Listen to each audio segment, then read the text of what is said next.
Healthy Scratch Red Wings Report, presented by 5v5hockey.com.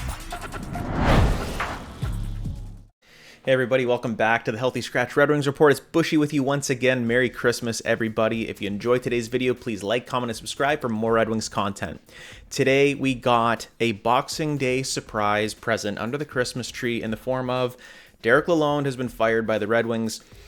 I think it's been a long time coming. I truly thought that this would be an off-season thing, and I think a lot of people thought this is how it would go, but we're waking up on Boxing Day, and the Red Wings have a new coach. It's Todd McLellan, which is a name that a lot of Red Wings fans will remember from his assistant coaching with the Babcock Red Wings back in 2008 when they won the Stanley Cup. So it's a guy that has experience. It's the first time that Steve Yzerman has hired a coach with coaching experience in the NHL as a general manager, because Guy Buschy, John Cooper, Derek Lalonde, none of them had experience. Todd McLellan is the first one to have some experience. So I'm excited for that, for sure. But let's try and break this down a little bit.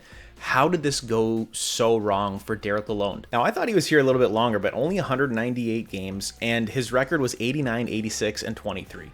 And that is not sterling numbers. I know last year, the Red Wings almost made the playoffs, and they were tied and almost got in. Last second, didn't get in. We know how it went. I was expecting a little bit more this year. And when I mean a little bit more, I mean like more than nothing at all, because there's no growth with this team. And I think that the message, or whatever the message was that Derek Lalonde was telling these guys in the room, was just lost. And all these players just, they looked like they didn't care. They weren't motivated. They weren't playing hard.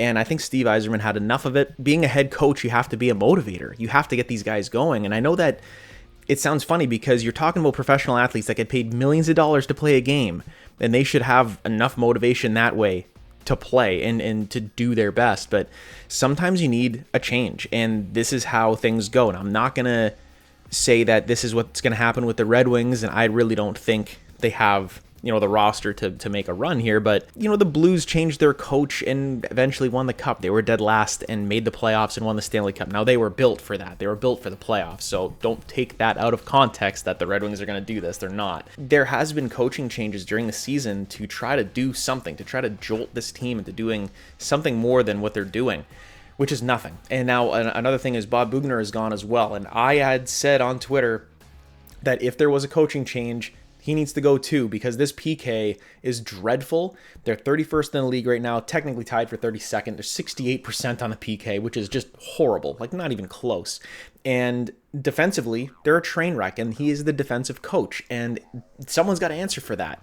So the tactics, we talked in the last video about how the Red Wings tactically just have nothing. Their breakout, their PK is terrible. I mean, their power play has been pretty good, or was doing pretty good, and Tanguay's got to figure that out. This is actually kind of funny. Alex Tanguay is still with the Red Wings on the coaching staff.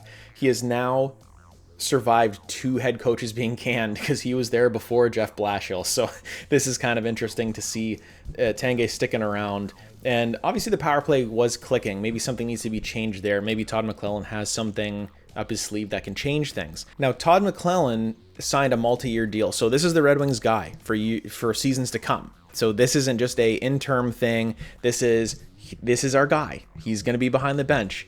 And he has had success at the NHL level. He's been with the Sharks, the Oilers, the Kings, obviously on the bench with the Red Wings when they won the Cup in 2008. Now his record, 598, 412, and 134. That's in like 1,144 games. So he has been a head coach in a lot of situations. They've won a President's Trophy with the Sharks. He was the head coach when the Red Wings were running into them in like 2010 and 2011. The Thornton, Marlowe, Pavelski Sharks, those guys that we don't really want to talk about because they knocked us out twice in a row. But that was a Todd McLellan team. They were a tough team to play against. They had a lot of talent. Obviously, with the Oilers, with McDavid, they couldn't get it done, and they got rid of him. But he was really good with the Kings. And I think this is something where the Red Wings are looking at this in a way of like, we need a guy that's going to motivate. And just seeing the picture that the Red Wings posted on Twitter of announcing that Todd McLellan is the coach, he looks like he's a very intense guy. And even with Boughner being gone, and they're actually bringing in Trent Yawney as well, who has been around the game for a long, long time. He's going to be an assistant coach. even his picture, I'm going like, these guys look like they're a little scary. They might whip these guys into shape, and what the Red Wings really do need is a kick in the ass, and I think these might be the right guys to do it. It was really tough for me to like look at free agent coaches and be like, here's the fit. Like, I don't know what the fit is. This seems like it should work and get these guys to play a little bit more. And I think what this shows is the Red Wings making this change mid-season means that Yzerman thinks that this team is capable of more than what they've been doing this year. And I think we all know that. Are they Stanley Cup contenders? No. But should they, have a pulse? Yeah. I mean, there's no identity. So there's no fights. There's no finishing your hits. No one's playing pissed off. I mean, like, not to be like old-timey about it, but like, I'm pissed off. Slash a guy. I don't know. Get something going. Get a pulse. I always am sitting on my couch saying they got no gumption. They got no jam. Like, they have nothing going for them. And it's all like self-inflicted. They just kind of turtle. They don't fight back. And that's what the Red Wings did last year. They fought back. They had fire. And I want to see more of that. And maybe Todd McLellan and Trent Yawney are the guys that can help them do that. Hopefully, we're going to see the Red Wings not be checked out every game, playing horrible hockey. I want to see some different tactics. I want to see some speed. I want to see them north and south. I want to see them puck movement, a lot more shots. I want to see a better defensive game. I think what we need to say too is that this isn't the only change that needs to happen. This was the first change that needed to happen. There needs to be roster moves in a big way. And I don't know if that is maybe the easiest way is a call up. Maybe there's a guy in Grand Rapids. Bring him up, get him going. I don't know who that would be. That something has to change. And I mean, even easily on the back end, I mean, they called up William Wallander. Give him a game or two. Like, let's see. We already know that Jeff Petrie sucks. We already know what Ben Sherrod is. We already know that Eric Gustafsson was a waste of a contract. So, like, why not bring somebody in and, like, give them sheltered minutes, but let them play? And maybe give Albert Johansson a little bit more responsibilities. It's his first season, and I don't know if it's really, like, fair to do that to him, but throw him into the fire. Like, there's really nothing to lose at this point. Let him make mistakes. I'd rather the young guys make the mistakes than the old guys that are 36 and should know better. So that's something where, like, I feel the Red Wings are, this is maybe a little bit of a turnaround. I don't think they're going to be a playoff team, but I want to see them be competitive, and I want to see the young guys grow. I want to see them put in situations that is going to help them get to that next level, because some of them feel like they've stalled out a little bit. But Yzerman now really has no more excuses. And guys, I'm a big Yzerman guy. I love him, and I think we all do. I mean, he's the captain. He was our guy. And as a manager, I want him to succeed. We all want him to succeed because we think he's the guy to lead us to the promised land. And I really want that to happen. This is now, your second coaching change. And this is something that, to me, feels like, can you really change a coach a third time? Because then at that point, like, you really have to point at the GM and go like, well, you're the one that's been consistently, here. So you might be the problem, like we've seen it with Boston. They've changed their coaches, and like Cam Neely is still there. Don Sweeney is still there. Like, so, they're the guys that are at the helm. They've changed coaches a bunch of times.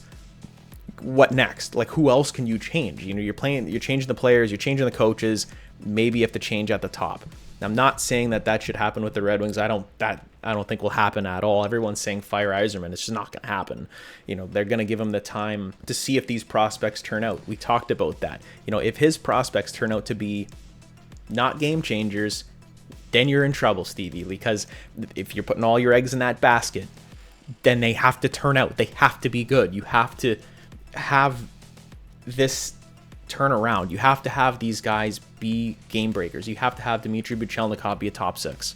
You need Nate Danielson to be a 2C. You need Axel Sandin-Pellikka to be a top 4 forward, possibly like a power play quarterback. You need Sebastian Cossa to be an elite goalie. You need Trey Augustine to be maybe the same.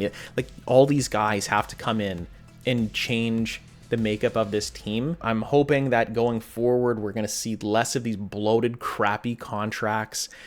Honestly, maybe Todd McLellan can get more out of some of these guys, because I already crap on Andrew Kopp, but like JT Compher is in Andrew Kopp territory, guys. Like, his contract is just as bad.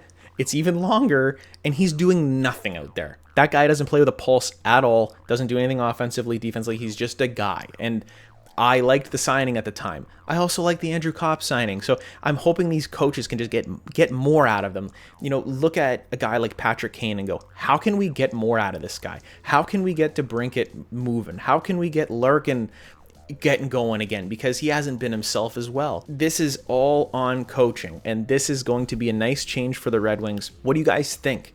Is Todd McLellan the right hire? Were you sick of it and ready for Lalonde to be gone?